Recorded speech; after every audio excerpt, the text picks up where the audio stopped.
voyager k'a sɔrɔ a ma degun sɔrɔ a ka voyage kɔnɔna na. Compagnie de transport Somatra u y'a n'u kana ni kari kura caman ye kari minnu dilanna norme kɔnɔna na aw ka lafiya kama, a suspension wo, a climatisation, a siège wo, n'i ye kari jɔlen ye foyi tɛ jigin kɔnɔ, i bɛ se ka don a kɔnɔna na cogo min na. Somatra e ka kari, Somatra ne ka kari, Somatra anw ka kari, o hukumu kɔnɔna na kari ninnu bɛ sira ta don ko don. Bamako, Segu, San, Moti, Kucala, ka taa se Sikaso ma, Keɲeba, Kita, u ma ɲina Yoro di Sahel maaw kɔ ka taa se Kolokani, Jijeni fo ka taa se Bɛnma ma. Somatra fiɲɛ foroko, Somatra ka wuli hɛrɛ la ka se hɛrɛ la. Agence Dunia Travel Service ako abibu nyamasegi foli kɛ ka ɲɛsin a ka sango hiji denw ma aw minnu ye danaya ta ka da kan aw ka hiji labɛn ni a kɛcogo ɲuman na. N'an taara hɛrɛ la ka segin hɛrɛ la, dumuniw ka ɲi, bɛrɛbɛrɛli ka ɲi, n'an mago bɛ diɲɛ fɛn fɛn na u b'a bɛɛ lajɛlen k'an ɲe. Donc an b'u fo k'u barikada. Directeur min tun b'a nɔfɛ n'o ye Amadu Mayiga ye, a jɔra a jɔyɔrɔ la. Ɲɛmɔgɔya ko fɛn fɛn a jɔra a jɔyɔrɔ la, ka nisɔndiya mɔgɔw la, ka mɔgɔw bɛrɛbɛrɛ, ka koto mɔgɔw t'a la, mɔgɔw tɛ min dɔn k'a ɲɛ yira mɔgɔw la. An y'o baara de sɔrɔ duniya la. Kumu kelen kɔnɔ a ko ka aw bɛɛ lajɛlen laduniya silamɛ minnu bɛ Mali kɔnɔ ani minnu sigiyɔrɔ bɛnnen don diɲɛ jamana wɛrɛw ma k'a fɔ san wɛrɛ u hiji ni u umura u baaraw labɛnw daminɛna ka ban. O tumana aw minnu b'a fɛ ka hiji kɛ damu lakana ni basigi kɔnɔ, Agence Dunuya a kɛmɛ ko fɛɛrɛ bɛɛ lajɛlen tigɛ ka hiji kɛcogo ɲuman kalanw bɛɛ lajɛlen labɛn ka bila aw ɲɛ, min ye k'a dɔn siyɔrɔ ni damu ye ka surunya aw ka bato kɛ yɔrɔw la. Dumuni lakika sanuma u bɛ tobi ka bila aw ka bolo ka saga n'a ka waati bɛɛ lajɛlen la. Dɔgɔtɔrɔ jolenw olu bɛ aw nɔfɛ hiji kɛ yɔrɔ ani bato kɛ yɔrɔ wɛrɛw bɛɛ lajɛlen la, yɔrɔ bɛɛ ani waati bɛɛ. Baw bolo kuma dɔ o ka wusa ne de sen ka di ye. Agence Dunia Travel Service jɛɲɔgɔn kelen min bɛ aw ka hiji ni aw ka humura kɛ k'a ɲɛ ale de do. O fana ni aw bɛɛ kunnafoni wɛrɛ ɲini a ye weleli kɛ 66 71 37 24 70 64 99 71 ni aw bɛɛ u ka yɔrɔ ɲini u filɛ ni hippodrome yɛrɛ la immeuble station Soma Yafula Kulukɔrɔ sira da la. O fana min ye k'a dɔn Agence Dunia Travel Service ye k'u bɛ dugawu kɛ hiji ni umura kɛcogo ɲuman a n'a musakaw Ala k'a nɔgɔya silamɛ bɛɛ lajɛlen ye.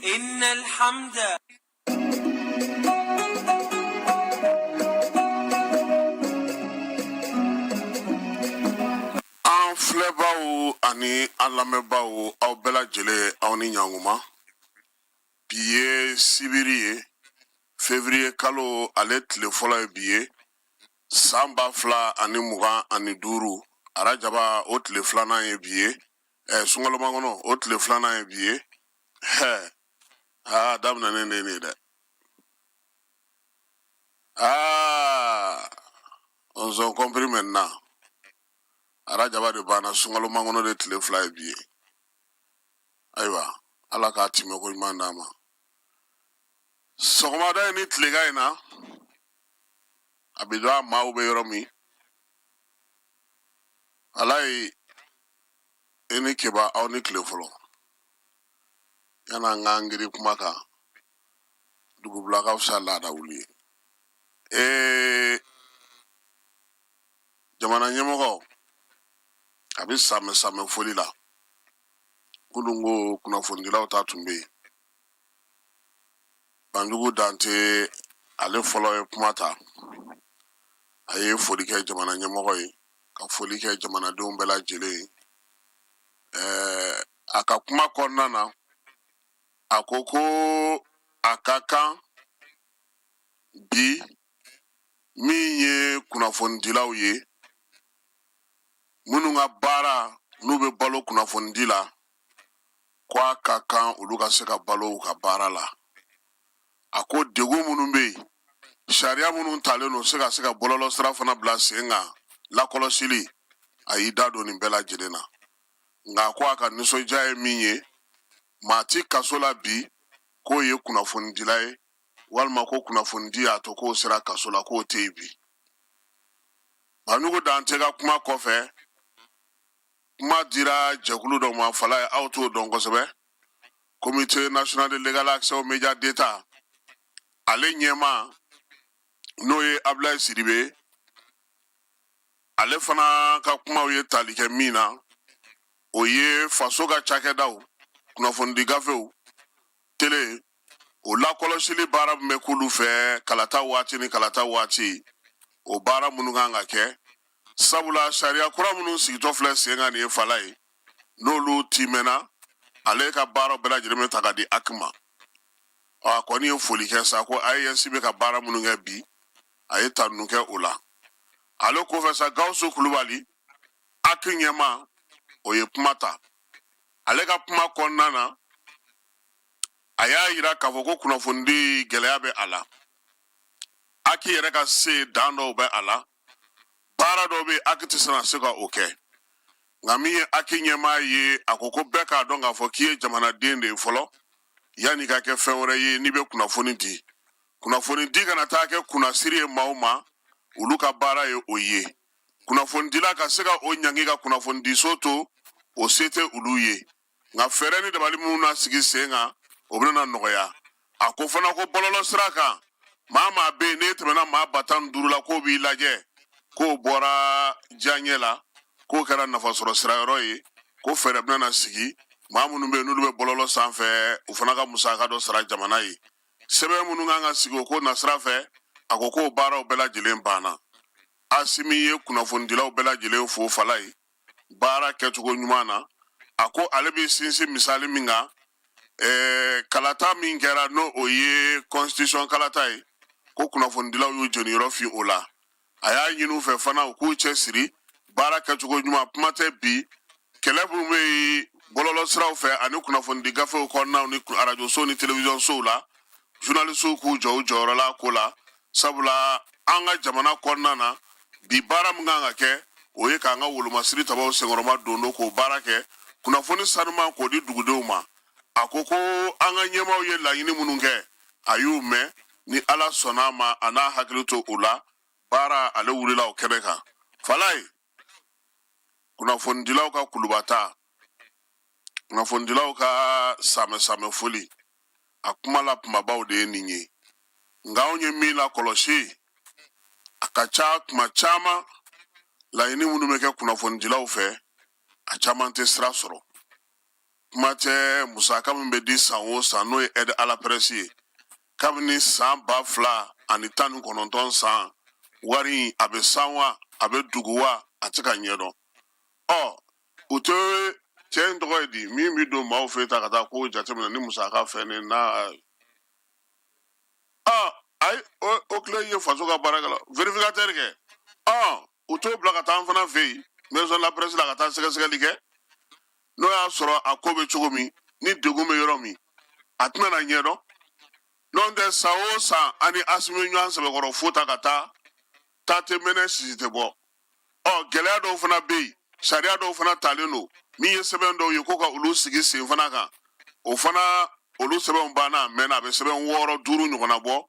kunnafonidilaw bɛ fɛ olu ka sigi sen kan yaasa baara ka se ka nɔgɔya nka fala ye kunnafoni tɛ taa wari kɔ ayi maa bɛ ɲɔgɔn nɛgɛn de o kunnafonidi a tɛ taa wari kɔ dɛ television so ɲuman n'i b'a fɛ ka k'i bolo fala ye tile o tile i ma foyi don a la ni television ka ɲi a bɛ baara k'a ɲɛma o ye 500,000 ye o se bɛ bɛɛ ye yɔrɔ kɔni a ko ma nɔgɔn n'an bɔra yen maningalakaw dusu ka sira dɛ yɔrɔ min n'a dafirila fala ye su ma se ka ye kun min na maningaw ko olu bɛ u yɛrɛ ɲininka an yɛrɛ fana b'an yɛrɛ ɲininka koyi yalama gouvernement bɛ mɔgɔw ka forow yɔrɔ dɔn k'a di mɔgɔw ma k'u ka taa fɛn kɛ de wa fala ye gouvernement a b'a dɔn ko mɔgɔw ka kɔsira ye nin ye k'a di ninnu ma de wa permis minnu bɛ di mɔgɔw ma a ko bɛ cogo di fala ye anw b'a ɲini fanga fɛ nin ko in kɛlen ni sisan cɛ u ye ninnu ka sanu bɔ jɔ cogo min mɔgɔ o mɔgɔ ko sanu bɔ permis b'i bolo a bɛɛ ka jɔ kow ka taa jate minɛ parce que a se ka kɛ kuma o tuma ni dusukasi de nana k'anw bɛ kimɛli kɛ ndamandaw bɛ cogo di baara bɛ kɛ yɔrɔw la cogo di mɔgɔ bɛ se ka bila u yɛrɛ ma cogo di tiɲɛni ka don jamana kɔnɔ u ka wuli minnu b'a minisiriso baaraw la ka wuli k'u jɔ u kana t'u ta kɛ sukasi ye tuma o tuma a ti maa wuli dɛ o mana bɔ yen maa minnu minɛna an ka jamana kɔnɔ ala faral'u kan koyi fala ye maa 629 muso o ye 166 ye den bɛ minnu bolo o ye 25 ye cɛw olu ye maa 466 ye nin jamakuluba in ko dɔw de y'u nɛn don ninnu kɔrɔ k'a fɔ ko baara bɛ sɔrɔ fala ye an ye min bɛ sigidala mɔgɔw da k'olu de ye polisiw labɔ a kalama han sabula ko ni mɔgɔ ninnu dɔw tun minɛnen don mɔgɔ ninnu bolo yen a dɔw kun tɛ se ka bɔ kɛnɛma yɛrɛ yirimajɔ bakɔrɔbabugu n'i ye tilelafana dun bi fo sinikɛnɛ sɔgɔma tuguni e bɛ bɔ kɛnɛma wa min b'a ko jukɔrɔ o sɛgɛsɛgɛliw bɛ senna polisilakaw bolo maa minnu filɛ nin ye u bɔra jamana 8 de kɔnɔna na ka na mun de fɔr'u ye k'u ka fɛn dɔw jaabi ko baara bɛ mali la yan baara sɔrɔ nata fɛ o de ye ninnu se an fɛ yan fala ni ɲɔgɔnna joli joli bɛ don wa ko ni 100 sirala fala ye 80 papiye kelen t'u bolo o bɛ se ka kɛ cogo di safe o donna da jumɛn fɛ ɲininkali de bɛ kɛ baara kan ka kɛ nin yɔrɔ de la parce que a bɛ fɔ mɔgɔw ɲɛna maa caman sigilen don mɔbiliw ni fɛnw kɔnɔ n'u sera dɔrɔn a ye 100 sara a ye 1000 sara a ye tɛmɛ a ka don mais n'o ma dabila aw b'a la k'aw bɛ ka kɛlɛ mun kɛ a bɛ fɛ ka jamana lakana kɛlɛ min kɛ a bɛ fɛ ka jamana bama o de la minisiriw ni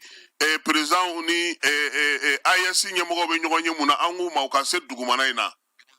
fɛɛrɛ minnu bɛ ka kɛ sanfɛ ko don u kana dugumamɔgɔw ka ko ye duguma sira de ye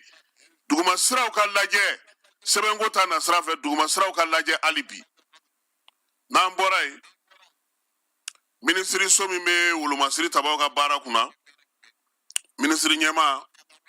n'o o ye général de corps d'armée Sadio Kamara ye wala ye ale ye bisimilali kɛ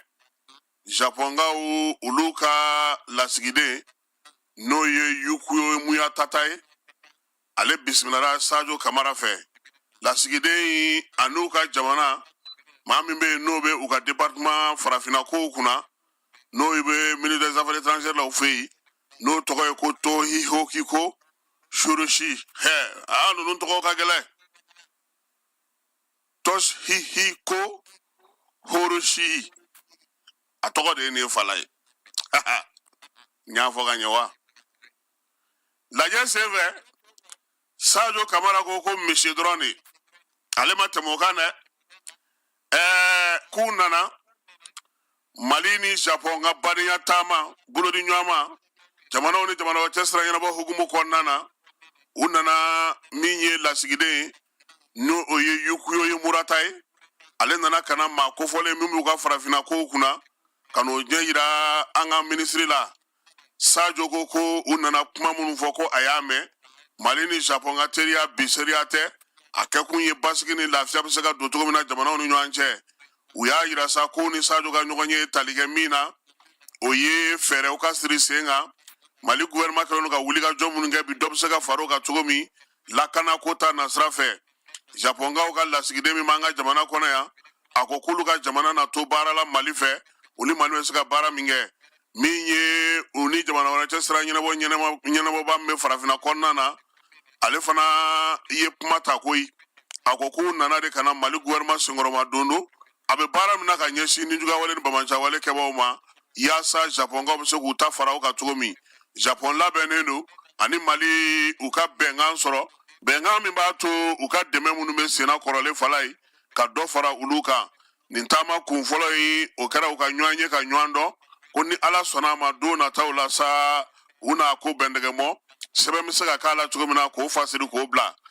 hôpital min n'o ye dɔgɔtɔrɔso min bɛ ka dilan Banankɔrɔkaw fɛ yen Sikaso sira la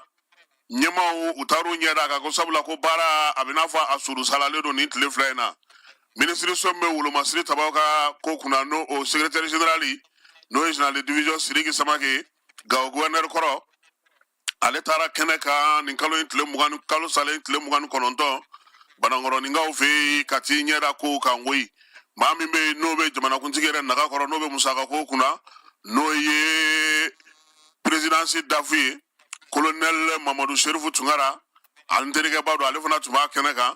jɛkulu min bɛ yen n'o bɛ sojɔ ko in kunna sa n'o ye sojɔ yɔrɔ in PDG ye n'o ye Somapara Maki ye ale fana tun bɛ kɛnɛ kan n'o ye Dr Adama Bagayogo ye a ko nin waati in na min kɛlen don k'olu senna sumaya wa ko musaka k'olu ka musaka min kun kan ka kɛ n'u kan ka baara tɔ kɛ ko o kabini utu kalo olu famana ka dɔ bila jemeni kɔnɔ dɛ k'o de la k'u nana yɔrɔ sɔrɔ ɲɛda kelen min na k'a b'o ɲɛda kelen na nin waati in na olu kɔni bɛ chantier kɔnɔ larawulili minnu bɛ se ka kɛ n'u yɛrɛ ka hakɛw ye ani bɛ se ka baara minnu kɛ n'olu tɛna bila retard la u y'o kɛ kɛmɛ saradala fala yi yɔrɔ in banna ka se 70-80 ɲɔgɔnna ma nka min ye musaka ko ye k'o bɛ a la ministre n'o ye Sadio ka secrétaire général ye général de division Siriki Samake a ko a ye kuma mɛn k'ale nana ka nin ɲɛda yɔrɔ kan ko nka ko n'ala sɔnna a ma ko ni wariko don wa ko wariko gɛlɛya in ko sera jamana in fan caman koyi ko degun bɛ yɔrɔ caman de la bi ko nka ko u ka kuma u k'a lamɛnna fɛɛrɛ na sɔrɔ u la don nataw la yaasa dɔgɔtɔrɔso in bɛ se ka ban cogo min Adama ko ko ni wari nana ko nin ye k'a tɔ tora ɲɛtugu ɲɛyɛlɛ de ye o k'olu b'a kun ko sisan ka pɛn k'a la ka urujaleuru k'a dala sa k'a nin ban tewu ko baara kolo girin fɛn fɛn bɛ yen k'o bɛɛ bannen don bi ka se nin ma fala ye ni nin dɔgɔtɔrɔso in banna maa si tɛ taa kɔ kan tuguni ka t'i furakɛ sɔrɔdasiw dɔrɔn tɛ koyi an bɛɛ de don ne b'a fɛ na n ka to ka taa u ka sɔrɔdasi pikiri dɔ k'i la i galabu ka kɛnɛya Kucalakaw fɛ yen muso dɔ y'an sɔn den 4 muso 2 cɛ 2 Kucala gouverneur n'o ye général de division Ablaye Sise a taara ka t'i ɲɛda o ko in kan Ablaye a ko a nisɔndiyalenba don sabula denɲɛrɛnin ninnu k'u cɛ ka ɲi kojugu ale yɛrɛ tɛgɛlankolon taa dɛ fala ye min ye da dumunifɛnw ye musaka ani k'a ka mobilinin kɔfɛla fa tew minɛnw na u y'o di muso in a cɛ ye école karamɔgɔ ye o fana ko k'a bɛ jamana ɲɛmaaw fo sabula ni nin sugu kɛra fala ye ni maa min dɛmɛ a ka gɛlɛn den ninnu y'u yɛrɛ sɔrɔ yɔrɔ min na Kucalakaw fɛ yen a bɛ fɔ ma ko CEPAM min ye kerecɛnnakaw ye olu ka dɔgɔtɔrɔso min sigilen n'o ye n'u ka baɲumankɛtɔnw n'u ka kɛnɛyafɛnw faralen don ɲɔgɔn kan baara ninnu bɛɛ lajɛlen kɛra yaasa muso in bɛ se k'a yɛrɛ sɔrɔ wa ko muso in min y'a ka jiginni nɔgɔya fala ye k'a tun bɛ taa kuma bɛɛ contrôle la olu y'a lajɛ ka tugu a kɔ sa pour que ka se k'a ka ko bɛɛ lajɛlen faamuya k'a dɔn k'a fɔ ko den ye 4 ye nka nin waati in na a b'u bolo yen yanni denkundi don cɛ an ka se kɛnɛ kan u kana nin fɛn ninnu a kana kɛ Senegal denkundi ɲɔgɔnna yɛrɛ an dalen car place la ko avion falen don a kana k'o ɲɔgɔnna ye fala yi n'an bɔra yen ji ye tiɲɛni kɛ ji a ye tiɲɛni kɛ ekɔliso 71 o de bɛ bi sigiyɔrɔtɔ la nka gouvernement ko ka guwaw siri baaraw ka se ka kɛ dugudenw caman kɔni y'a jira k'a fɔ k'o fɛɛrɛ k'o ka ɲi carte biométrique ale baaraw fana ye ɲɛba kura sɔrɔ nin waati in na Segu Kucala Marikala Kajolo Buguni olu bɛɛ lajɛlen ka fara Bamakɔ polisiso bɛɛ kan Kalabankoro ale ni Kati polisiso 2 bɛɛ lajɛlen biométrie bɛ ka dilan yen bi fala ye an b'a fɔ an ka dugudenw ye an b'a fɔ an ka jamanadenw ye n'i taara fiche individuel nɔfɛ a kɛra mairie ye o a kɛra CTDK ye o a kɛra yɔrɔ ye o kana dɔrɔmɛ sara a tigiw ye n'u banna taa faamaw nɔfɛ dɔ ye n wele kun na sini ko commune 1 mairie la u ye 4000 de minɛ a la ka fiche individuel d'a ma o kɔfɛ tuguni ale kɛlen k'o fiche individuel sɔrɔ ale taara Korofina polisiso la u ye a ka carte d'identité papier baara bɛɛ lajɛlen ta ale kun taara ko carte d'identité a fɔra ale ɲɛna ko carte cɛ tɛ kuma faamu wa yan'o fana cɛ a kun taara 7000 ci dɔ tɛgɛ k'o fana ka carte d'identité civile ɲini ka d'a ma tuguni ne ko marakakɛ n ko wari bɔ de ka di ye n'o tɛ nin ma se nin na o donc an b'a fɔ mɔgɔw ɲɛna contrôle fɛn fɛn bɛ yen aw ka bugunnatigɛ k'aw kana dɔrɔmɛ di maa ma la fiche individuelle sɔrɔli don nin ye maraka samara ye fiche individuelle sɔrɔli don o contrôle wɛrɛ don o kibaruya don o wo tɛ sara la nka n'i bɛ fɛ ka carte dilan carte biométrique t'i bolo a tununa a karilen don e taara bilalen don yɔrɔ min n'i taara n'u y'i bugunatigɛ ta 1000 ani dɔrɔmɛ 10 n'i b'a fɛ a don n'a dugusajɛ cɛ o ye 2000 ani 200 ye n'i bɛ jamana kɔ kan 1000 ani 600 wa setedagi ɲɛmaa ko ale ka yɔrɔ la fiche individuel fɛn o fɛn bɛ yen ko baara bɛ kɛ ale fɛ dɔrɔmɛ 1 wo sɔgɔlen tɛ sara a la ni wari kan ka sara mun na u nana communiquer kɛ o la parce que bi a yɛlɛ don k'a fɔ mɔgɔ dɔw kɛlen don ka ninnu bɛɛ yɔrɔw bɛɛ kɛ suguw de ye n hakili b'a la k'a fɔ kulukoro fana mairie fana na nin kuma in ɲɔgɔnna sera an ma ko mɔgɔ dɔw bɛ yen ko olu tun bɛ ka wari minɛ mɔgɔ la ka fiche individuel dilan ka d'u ma kuma dɔ fɔ b'a fɔ ɲɛna k'i kana nin 5000 ye han karisa n tɔgɔ b'a kɔnɔ a y'i tɔgɔ t'a kɔnɔ wa i tɔgɔ b'a kɔnɔ k'a cire k'a d'i ma o 5000 yɔrɔ bɛ min a t'a kɔnɔ taa papier ɲini k'i ka wolosɛbɛn dilan i kana don i ka se ka don a kɔnɔ donc an b'o fɔ mɔgɔw ye fala ye seko ni dɔnko ogobanya bɛ sen na dɔngɔnɔw nka mɔgɔw ko dɔngɔnɔw ka don sara ka ca dɛ ko 600 ka ca olu y'a bɔ 400 na ka kɛ 600 ye fala ye u fana k'a lajɛ o ka ca dɛ gɛlɛya bɛ jamana kɔnɔ n'a fɔra ka taa don dɔrɔn n'o kɛra 600 o tuma na n'i bɛ sanni kɛ i b'a kɛ cogo di ogobanya ka d'an ye sa u k'a lajɛ segu ko bɛ daminɛ bi su in na ni ala sɔnna a ma u ye ɲɔgɔndan min kɛ mali fan bɛɛ denmisɛnnin min bɛ se dɔnkilidala ni denmisɛnnin bɛɛ ye fala ye u y'olu fara ɲɔgɔn kan segu o kɔnɔna na abulayi jabate ale de ye ɲinan talande site denfa ye kunu ni kunna sini a tun bɛ ka kalan kɛ denmisɛnninw kunna dɔnkili dacogo ɲuman na fala ye final min bɛ tan bi segu abulayi ye ɲɛfɔli k'a kan bɛɛ lajɛlen k'a dɔn k'a fɔ k'i gagné ka ban parce que kalan min filɛ ka k'u kunna nin ye a b'a to i bɛ se ka dɔnkili da diɲɛ fan bɛɛ fɛ minɛn minnu bɛna d'i ma nin ye kimɛli ni kan minnu bɛna d'i ma nin ye abulayi ko mɔgɔw yɛrɛ bɛ nin na olu kan sigilen don bi ka ɲɛ ka tɛmɛ ale ta kan nka fɛɛrɛ ni fɛn minnu b'u jɛ a y'o ɲɛfɔ u ɲɛna fala ye donc su in na min ye talande site ye ale ye ɲɔgɔndan ye nin bɛna k'a tako 11 n'a ye a kun bɛ cɛ bi centre kɔrɛ la segukaw fɛ yen nɛgɛ kanɲɛ 21 maa 3 min bɛ taa bi su in na segu o bɛ kɛ olu ka donda ye ka taa festival kɛnɛ kan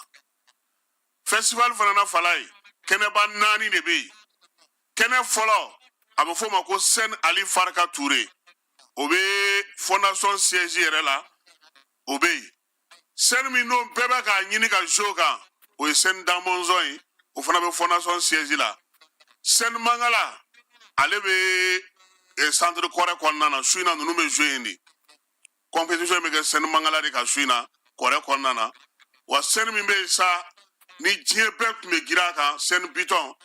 o bɛ danganda la quai des arts la foirikɛyɔrɔ la ale bɛ sigi yen de donc nin ɲɛnajɛkɛyɔrɔ ninnu de bɛ yen denmisɛnnin ninnu minnu bɛna se sɔrɔ bi u bɛ jouer nin kelen-kelenna bɛɛ kan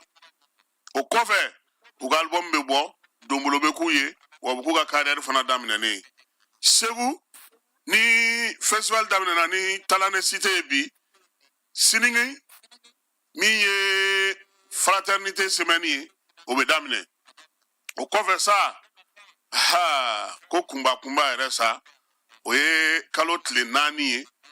min ye seli fana ma tɛmɛ ka ban fondation na fala yi o kɔni o kana fa kɔ dɛ a kana sen zumaya o la ni kiba sumara dɔrɔn a ye taa k'a to a bɛ segu sira yɔrɔ dɔn kiba ninnu fana ka festival bɛ yen nka o b'a ta ko 20 na min ye festi reggae ye a bɛ kɛ nin kalo in tile 13 ka taa bila tile 15 la ale bɛna sigi Balabugu Palais de la Culture danganda la sistamam ko zenta min ye denmisɛnninw ka kɛnɛ o bɛ yen feerelikɛlaw olu bɛ a la conférence bɛ kɛ dɔn ni tɛgɛrɛ o ye su ani tile ye tile 3 in kɔnɔna na donc a ɲinilen don bɛɛ fɛ sa yɛrɛ saw ni reggae manu n'i b'a fɛ ka reggae minɛnw san hali kunsigi ladege k'a coro i kunkolo la kɛmɛ kan ka t'o san dɛ arasa kungana arasa kungana t'o san koyi i k'o don i kunkolo la i ka one love for one people n'o yɛrɛ kɔni ganja tɛ kɛ foyi ye nin kɛnɛ in kan ye a bɛ taa palais de la Culture ci k'a da zen Mali arasaw bɛɛ sistema min kɛlen don k'u wele sa festi reggae Mali ale ta ko mugana o kɛnɛ kan n'an bɔra yen an bɛ taa kɔ kan uranda min ye maaw bɛ ka kuma fɔ sisan n'u da camancɛ ye bamanci jɛkulu minnu filɛ nin ye n'olu y'u sen don kongo kɔnɔ kɛlɛ la fala ye k'u ye dugu belebeleba min minɛ n'o ye ngoma ye ko ngoma tɛmɛnen kɔfɛ sisan ko bakuwu an taara bukavu de bukavu k'u bɛ ka yen ɲuman gɛn dɛ wa u ka kɛlɛ tɛgɛrɛ n'u ka kɛlɛ ɲɛmaa politiki ko ta nasira fɛ kongo yɛrɛ seni perezan kɔrɔ n'o ye kɔrɔnɛyi nanga ye a ko k'olu bɛ taa sunɔgɔ kinsasa ka la tɛmɛ ko maa t'olu ɲɛ koyi k'olu ka wulikajɔ wa ko a kana ko o siga ka bɔ mɔgɔw la yɛrɛ ko min bɛ kongo perezanya la k'a b'a dɔn bɛnkan min b'a ni uranda cɛ n'a bɛ k'u sɔsɔ bi ja kongo yɛrɛ tun bɛ musakaba de di uranda ma koyi k'olu de jɛra ka mobutu gɛn ka bɔ yen fala ye a bɛɛ mara hali poli kagame yɛrɛ rebelle kɔrɔ de o u ti dɔwɛrɛ dɔn marifakan kɔ a politiki bolofara mɔgɔw ko k'olu donna ngoma k'olu ka su bɔlen k'a ma tɛmɛ maa 111 kan ko wa ko a yɔrɔ tɔw la sa ko kɛlɛ tɛna na kɛ koyi ko sabula ngoma u ye pankuru minnu sɔrɔ yen u ye minɛn minnu sɔrɔ yen aéroport min filɛ n'u bolo ko bɛ se k'a to bi u ka baara bɛɛ lajɛlen kɛ ka taa si Kinsasa yanni février kalo tile 15 cɛ wala ye a bɔra tulon na n'an bɔra yen an bɛna Niger kaw fɛ yen olu ye lasigiden min bila ka taa Benin o lasigiden o sera Benin ka ban ale taara sa k'a ka dantigɛli sɛbɛn ka to o yira min ye Benin ɲɛmɔgɔw la a kunbɛra ka ɲɛ maa kofɔlen sa n'o ye Olusegun Ajanba Bakari ye ale de ye Beninkaw ka jamana ni jamana wɛrɛ sira ɲɛnabɔ minisiri ye min ye Kodande Shuaibu o ye Niger lasigiden ye u fɛ yen Faransikanw fɛ yen Faransi premier ministre a ko k'a tɛ jɛn n'a ye cogoya si la fala ye hakɛ min sigilen don u ka jamana kɔnɔ n'o bɛ di jamanakuntigi kɔrɔw ni premier ministre kɔrɔw ma ko k'o jɔsi ka bɔ yen k'ale tɛ jɛn n'o ye sénateur k'olu tun ye laɲinini kɛ k'a yira sa k'a fɔ ko maa minnu bɛ yen n'olu ye jamanakuntigiya kɛ ka ban Faransi ani minnu ye premier ministre ya kɛ ko ka euro wari $2.8 ɲɔgɔnna ko k'o tigɛ ka bɔ olu ka musakaw la ko yaasa a bɛ se ka bɛrɛbɛn cogo min ye Bayiru ye n'ale ye Faransi premier ministre ye a ko k'o tɛ ko ɲuman ye dɛ ko maa minnu don k'u fana bɛ balo nin de la sariya don ni a ma ɲɛ ko a bɛ bɔ yen sariya ka bin fɔlɔ o ka sɔrɔ k'a ka bɔ yen ko n'o tɛ ko ni sariya ma falen dɔ dun y'a k'anw fɛ yan o bɛ ka anw tɔɔrɔ don o don dɛ n jɛra a kɔ don o don n jɛra a kɔ ja sariya don fala ni sariya ma wuli i ka musaka i n'a minɛ Marokukaw ko alamisa tɛmɛnen fala ye k'olu ye bamanci wale ɲugawale kɛbaa maa 4 minɛ maa minnu tun b'a fɛ ka olu ka dugu yɔrɔba dɔ bon min ye Maroc maa ma falenw ye sa u ko nin siganama ninnu k'u b'a dɔn k'a fɔ ko État islamique maaw ka maaw don k'olu de y'u ta k'u b'a fɛ ka Maroc Coupe d'Afrique k'o de ban koyi k'a kɛra ka bɛn ni Coupe d'Afrique tirage o masuruna ye Maroc kɔni ye kibaruya in di ka tila ka maa ninnu k'u bɛɛ lajɛlen minɛ sɛgɛsɛgɛliw bɛ sen na sa yaasa n'o y'a sɔrɔ u kɛlen don ka fɛn minnu kɛ u bɛ se ka ɲɛdɔn cogo min na fala ye Burkinakaw fɛ yen Burkina fanga ɲɛmaw olu bɛɛ lajɛlen talen n'u ka carte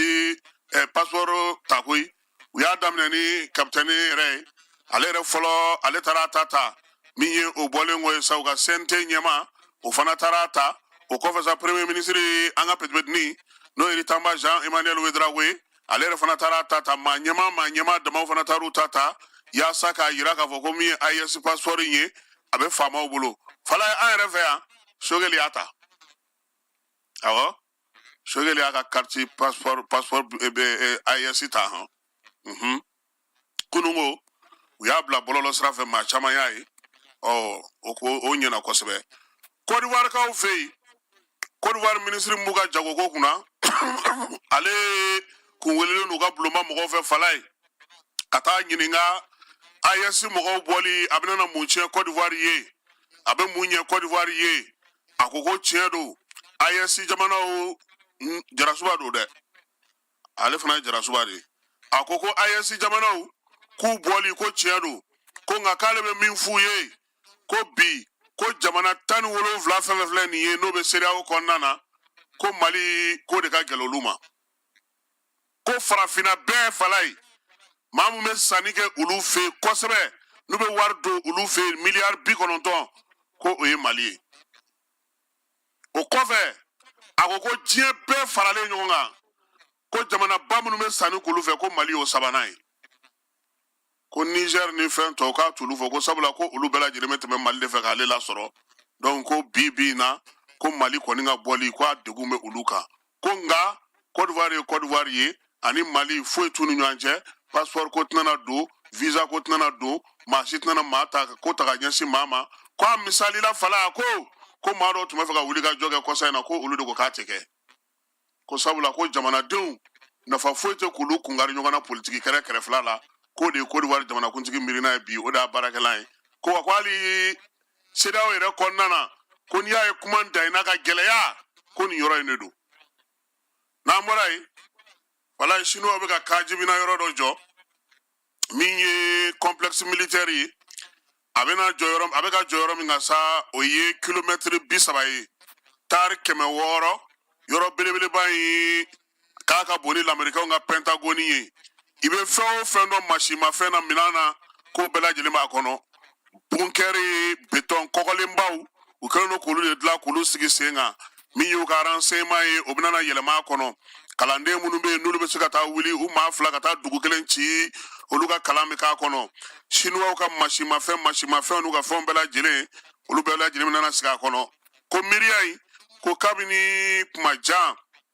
u ka jamanakuntigi n'o ye Xi Jinping ye ale ni kuma fɔ ko yaasa min ye Taiwan minɛli kɛlɛ min b'u bolo o bɛ se ka nɔgɔya cogo min ko f'u ka nin yɔrɔ ɲɔgɔnna sɔrɔ wa sini k'a tɛna danni ma dɛ ko minan minnu bɛ yen n'a bɛna na olu dilan sa yaasa diɲɛ ɲɛ kana u ye u dilan waati sabula bɛɛ ka mɔgɔ bɛ bɛɛ fɛ yen ko nin yɔrɔ min filɛ nin ye bɛɛ tɛna na don nin kɔnɔ han Américains ka CIA maaw ko k'a ka bon n'olu ka Pentagone siɲɛ 2 min ye sɔrɔdasi min b'a kɔnɔ k'o dɔw dɔnnen tɛ ko wa ko maa dɔw bɛ yen ko olu ka ko bɛɛ lajɛlen bɛna na k'a kɔnɔna na yen u bɛ bange yen u bɛ adamadenya kɛ yen u tɛ kɛnɛmana ye ni kɛlɛ tɛ wala ye i da bɔ n ka kuma na o bɛ f'i sigilen ɲɛna Donald Trump ale tun y'a jira k'a fɔ ko Venezuelakaw fɛ yen ko min ye sɛbɛn min tun kɛlen don k'olu lakɔlɔsi a fɛ yen n'o ye maa 100,000 ye ko olu tɔbɔtɔliko kuma ko o tɛna se ka ɲɛ tuguni ko u bɛna waa wɛrɛ a ka minisiri min bɛ yen n'a nagakɔrɔma y'o ye n'o ye Christine Noël ye ale bɔra ka kuma in fɔ ko min ye kɔlɔsili min tun kɛlen don sa ka ɲɛsin Venezuelakaw ma fɛn ka n'u sɔrɔ ko sisan kɔni k'u bɛn'u bila u bɛn'u gɛn ka taa han k'u ka t'u ka jamana na ko nka u bɛna waati d'u ma ka labɛn kɛ yaasa u taacogo bɛ se ka ɲɛ cogo min Venezuelakaw olu ka jamana ɲɛmaaw fana ko nin ye bɛnkan dɔ sɔsɔli ye ko bi ko Trump ko fana k'a tɛna na da o ma maa o maa bɛ yen n'i bɛ sanni feere k'olu fɛ a taxi a n'a sara wa diɲɛ serekɛda ni jɛkulu bɛ yen k'u ka musaka bɛ bɔ ka taa ye dɔrɔmɛ 1 wo sɔgɔlen ye olu t'a d'i ma tuguni Américains ka nafa Américains ka hakɛ ko a na baara kɛ n'o ye Donald Trump a ma da o ma koyi diɲɛ serekɛda ni kɛnɛya tɔnba min bɛ yen a y'i fosi ka bɔ o la pewu wa ala anw yɛrɛ fɛ yan fana a kɔlɔlɔ sera yan dɛ USAID de bɛ dɛmɛ don maa ma u ye bataki c'u ma k'a fɔ k'a ko jɔra fɔlɔ an dun b'a dɔn o jɔyɔrɔ ka bon an ka kow la yan sɛnɛko baganmarako kalanko burusi diko nin bɛɛ lajɛlen USAID a b'o kɛ maaw ye ka dɛmɛ ta ka ɲɛsin hali bi élection baara min bɛ sen na nin ye n'u ye wari di ko ka kalansenw kɛ élection ko la nin bɛɛ de bɛna na jɔ fala ye donc min ye Trump ye san 2 de bɛ a bolo fala ye Américains ka kalata ɲɛ filɛ nin ye n'i sigira san 4 n'i ye se sɔrɔ i bɛ san 2 kɛ o b'a sɔrɔ assemblée 2 bɛɛ lajɛlen b'i sagoya la i bɛ se k'i ka baara kɛ maintenant n'o san 2 banna san 4 na élection kura bɛ kɛ k'a lajɛ est ce que jama b'i fɛ hali bi wa o kɔrɔ bɛ se ka tɛmɛ n'a ye nka yanni san 2 in kɔni ka ban e m'a ye Trump bɛ siɲɛli la don o don wa fɛn ka di fɛn man di a bɛ ka a bɛɛ bugɔ ka taa donc nin bɛ dan sigi an ka sɔgɔmada na kibaruyaw la n'ala sɔnna ma min ye babu kuncɛ la sa professeur Kamiya ale bɛna na laseli dɔ kɛ an b'a fɔ sa ko ala ka tile hɛrɛ caya ala ka sababu ɲuman k'an ye a k'an bɛɛ ni ala sɔnna ma ni maa min ye ɲininkali a bɛ gɛlɛya min kɔnɔ diɲɛ kɔnɔ bi c'est à dire mun de nana n'a ye a sababuya bɔra ni mun na alhamdulilayi ko ne ka ɲininkali a diyara n ye an kan ka kuma ni sujet kan parce que ni bi diabète concerné gɛlɛya kɔni diɲɛ bɛɛ de y'a santi bi faransi bɛ b'a la faransi y'a gɛlɛya santi mali y'a gɛlɛya santi diɲɛ bɛɛ de bɛ gɛlɛya kɔnɔ mais n'i ye ne yɛrɛ ɲininka an ka hakilila la k'a sɔrɔ ma maa si défend ne tɛ politique la n tɛ politicien n tɛ maire ɲini n tɛ député ɲini n tɛ politicien ye politique la donc ne bɛ se ka kuma n wasalen parce que n'a tati maa kan n jigi dalen tɛ maa kan ko ni ye nin fɔ n ka politique ɲɛmaa bɛ n'a fɔ mun na n ye nin fɔ i y'a faamu donc n'i ye ɲininka hakilila la n b'a f'i ye ni gɛlɛya min filɛ diɲɛ kan nin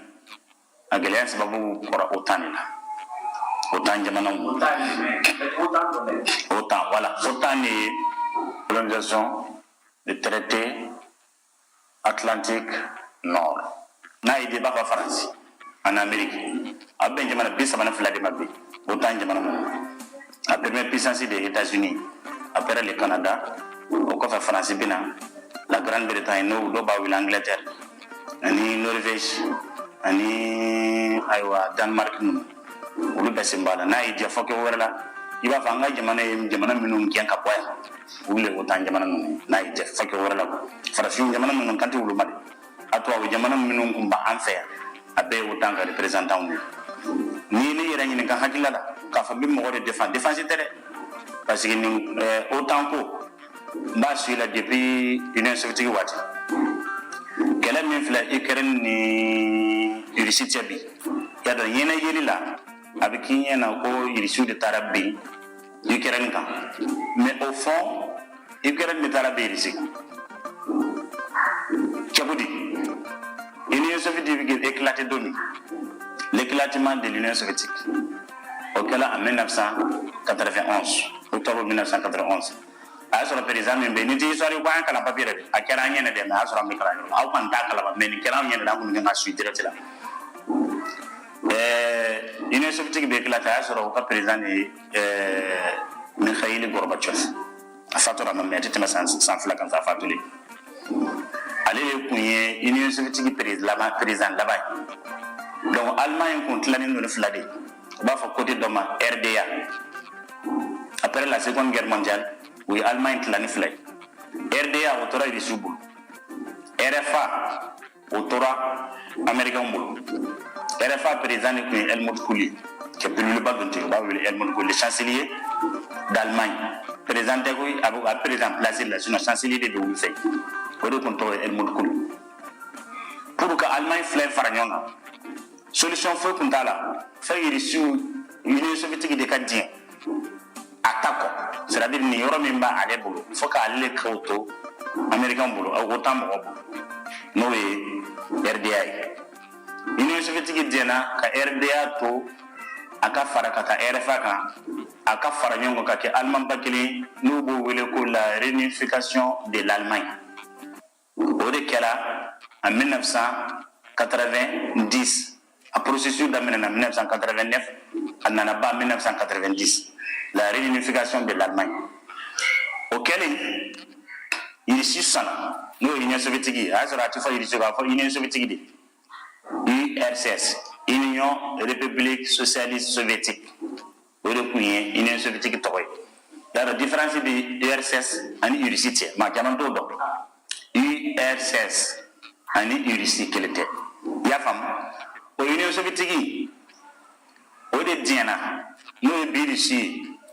k'o ta RDA bila ka fara RFA kan mais o bɛnna condition dɔ la o condition ye jumɛn ye o t'an sigila ka Russie de kɛlɛ o t'an sigi kun tɛ dɔwɛrɛ ye Russie kɛlɛli kɔ o t'an sigila ka Russie jamana de kɛlɛ n'o ye Union soviétique ye kɔni bi ko tɛ après la seconde guerre mondiale o t'an sigila a créé o bolo laɲini kun tɛ dɔwɛrɛ a la ka se ka kɛ dɔrɔn ni Russie Union soviétique ni Américain karila ɲɔgɔn na ou bien n'u ni Faransi ni Europe jamana dɔw karila ɲɔgɔn na u bɛɛ bɛ fara ɲɔgɔn kan ka Union soviétique kɛlɛ kɛlɛ kun yɛrɛ yɛrɛ OTAN kɔni créé la nin de kama ni ne y'a fɔ kun a fɛn yɛrɛ yɛrɛ donc a créé depuis guerre mondiale banna a y'a sɔrɔ diɲɛ tilennen don ni groupe 2 ye quoi communiste ani capitaliste mɔgɔ minnu bɛ Russie ka alliance la ani minnu bɛ Américain fana ka alliance la voilà communiste kun ye jamana minnu bɛ Union soviétique soutenu i n'a fɔ jamana minnu ni irisi ka di i n'a fɔ bi i n'a fɔ AES ni jɔn bɛ baara kɛ irisiw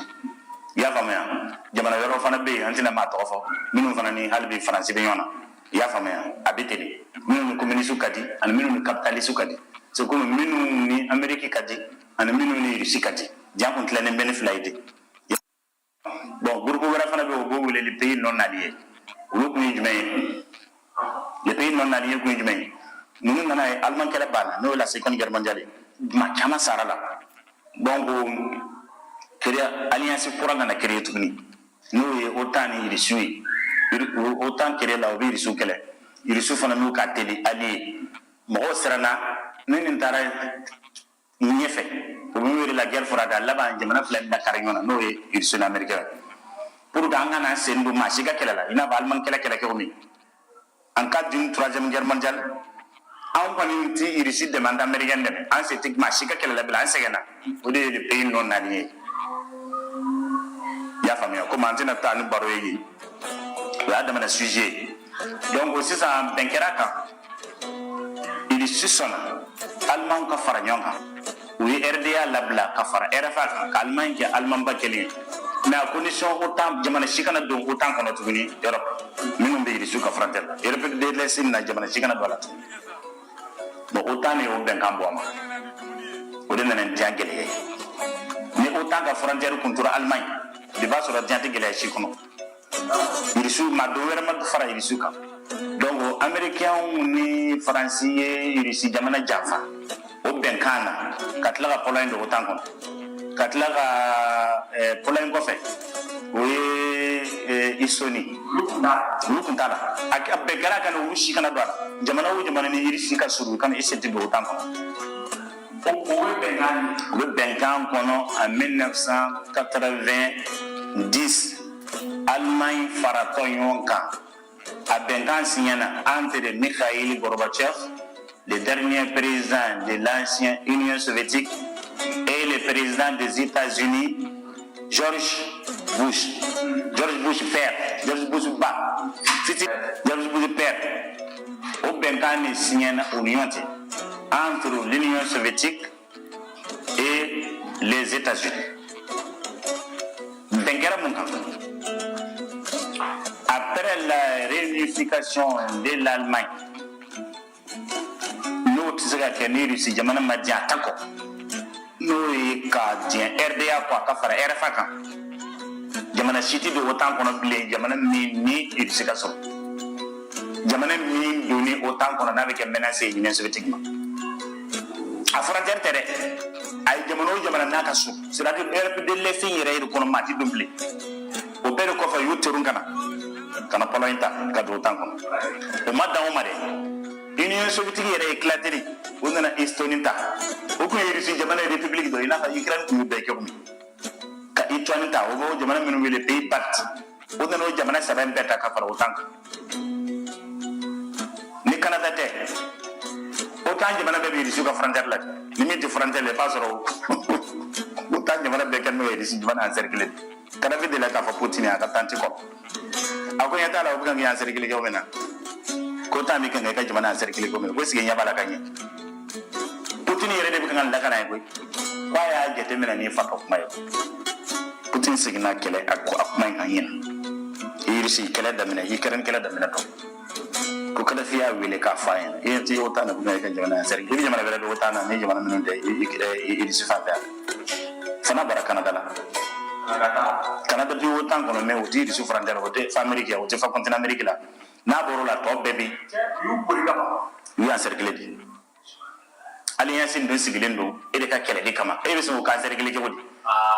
o ma kɛ baasi Russie y'o ma k'u kan baasi yɔrɔ kɛnɛ ɲɛna kɛ jumɛn ye Union soviétique cilen jamana min yɛrɛ kun bɛ Russie ka fabrication min yɛrɛ kɔnɔ n'u ka sécurité militaire i n'a fɔ le centre nucléaire à Zaporizhia o centre nucléaire c'est le plus grand centre nucléaire de l'Europe o sigilen bɛ Ukraine de Russie jamana de y'a construit dugu wɛrɛ b'u bolo tugun u bɛ dugu min wele ko dugu 7 souterrain dugu 7 Union soviétique de y'o fana construit o construit la mun kama Première guerre mondiale kɛlɛ la tɛmɛna Russie ye gɛlɛya sɔrɔ a kɔnɔ Seconde guerre mondiale tamana irsi gele sora ko an ka fere siri ni kele were bina wili jana min bena ken guerre mondiale an bi boda sora la kekumi an kana gele sora la ni ame sekira Allemagne na ma kabanta sekire do irsi jamana de no do irsi jamana de ya to sekira Allemagne na seconde guerre mondiale an ga makorbo ka do de jabila ya fam parce que français na nga makorbo ta kana nga korbo ta kata no kele ke la do an ga musoro ta misiri kono kala del me ndembe ala kisi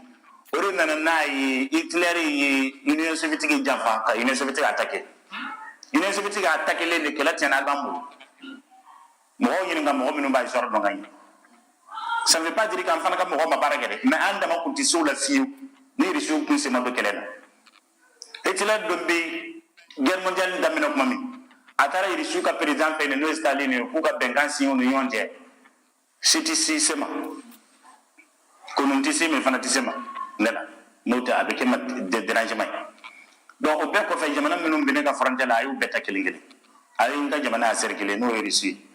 aw kala tukuni yani Union soviétique a éclaté 15 républiques les deux républiques tan anduru de kon jamana minum kumbi Union soviétique yere kono no Union soviétique yere jamana bawi ina fa Ukraine anana ko fana ka do tan ko donc monitor tukuni Putin ni na mena fa ya fu yana ko sigo o tan ko azra Bill Clinton lebe do arafa do mi o tan ko akan man kamana gaide alfa Pologne fana do tana alfa na ka kelke menon fana takana sigi Pologne kunti jenaide kunna man ya ko o kuma ne rete do tana shen kele beka lafiya aza Bill Clinton be fana Bill Clinton ko no et siga dala o kuma biski to ngaba poti ni propose yo ka ko adeseli ay ni propose na sura la le rebe do tan kono shen kele pour que beka lafiya o maso wana na wili ka joke ko Ukraine ko ngono ka jew ko plakana do tan adeselo ko foge Ukraine ga dala uru dunga mina yana mambe o ka centre nucléaire be o dugu min fana sigi na be wele ko dugu tan gele o dugu bi siga résister en cas d'une guerre mondiale irisi souterrain sous jamana do bobolo yoro do jole mbobolo dugu le dugu ta ina fa dugu sigi le ñoo sa fa dugu ta an gele wa fa kew na souterrain il se Sénégal à comment il veut quelques minutes de la quoi quelques minutes de la fait me boire fin kiama ni la benimbo bulu dugu jukurai Union soviétique di dugu njo mais Union soviétique éclaté anana Ukraine ne fait obé les plus grands nucléaires Ukraine fait mais amena na bide Putin taraw le mino na manye na ko be do tan kono an kam ma korbo ko fen koro minu marlembe o tanti yenge ulukan imagine de fama ya souterrain minu be ni Union soviétique ya construit ina fa dugu tan kele mi sigile ndan ka d'une guerre mondiale na be se ka jo dianye fe ka wati janke ulu be Ukraine ne fait les missiles intercontinental o kamam yijini fana kumbe Ukraine fait ulu be kumbe la Ukraine atabete ko mais kamam ko kumbe la Ukraine ka territoire la donc Union soviétique éclaté war le sarla UNESCO fait UNESCO yo go mena fo centre nucléaire mimbi centre énergie atomique centre nucléaire fait quoi nimba contrôler quoi au retard mena nous déplacer kanani l'héritier de l'Union soviétique sai no e irisi no e birisi donc ni du ba mi ni afani o fana ko bi Ukraine kono an les plus grands centres nucléaires de l'Europe o fana bi Ukraine ni fait Putin will ka joka sa na ma ya na be do tan kono feminu ya yere faso dambe wi dambe dorante koy feminu ye keleke mine mo ani Union soviétique ye centre ba minu construire nous dona autant nyamana bene yenga be dlanke ko ya fam non seulement dlanke ko mena béton so do be dlanindo hal ni attaque nucléaire kala ati fenkala Union soviétique ya jo Ukraine kuma minu be jamana bakki ni wulu dona Ukraine fait bi ni Ukraine tara otana bi o sekiro be don a joro jo chogudi abi titi chogudi minu ndo fana bi ri shufe o fana jɔlen don o secret kelen de c'est comme ni ne donna e fɛ ne ye yan secret dɔn ne bɛ fɛ ka taa dɔ kɛlɛ ni ye yan jɔ o de ye nin fana jɔ o ye sɛbɛn o tigi la donc kɛlɛ in kun ye nin ne irisima bɛ o kan dɛ olu de taara bɛ irisi bɛ yɛrɛ ɲini de la irisima bɛ o tan kan dɛ o tan ne taara bɛ irisi kan o bɛ taa o yɛrɛ defan ni k'i k'an tiɲɛ k'a tiɲɛ yɛrɛ yɛrɛ ka bɛn ni baaraw kɛcogo ɲuman sabatili ye société énergie du mali ale bena mise à jour kɛ a ka compteur papier i sago bɛɛ lajɛlen na don n'a nataw la ni fɛɛrɛ kura min filɛ nin ye a dabɔkun ye ka se ka jigiya to ye ani baara kɛcogo ɲuman k'o sabati ani maa minnu bɛ baara kɛ kuran na olu ni ɲɔgɔn cɛ nin compteur baaraw bena kɛ ka bɛn ni octobre kalo tile 16 ye san 2024 b'a fɔ kɛɲɔgɔn bɛɛ lajɛlen ye a bena code 3 de sɔrɔ chiffre 20 na ta o ta n'o kɛra aw fɛ nka a tɛna kɛ kelen ye bilen nin baara in hukumu kɔnɔna la ka se k'a kɛ a ka ɲa kɔdu ninnu u bɛ da ɲɔgɔn kan cogo min na o de filɛ nin fɔlɔ i b'o don compteur bɛ sɔn o la i bɛ sɔrɔ ka filanan tugu o la compteur bɛ sɔn o la i bɛ sɔrɔ ka sabanan n'o y'a laban ye o tugu o la compteur bɛ sɔn o la edem sa ko b'u kɛ ɲɔgɔn bɛɛ lajɛlen na dɔnniya nin baara kura min filɛ nin ye sagon tɛ se ka kɛ a kunna baara hukumu kɔnɔna la n'o y'a sɔrɔ kɔdi minnu salen don aw bolo n'a ma la baara fɔlɔ a y'u la baara ka compteur la yanni nin mise à jour cɛ n'a ye gɛlɛya sɔrɔ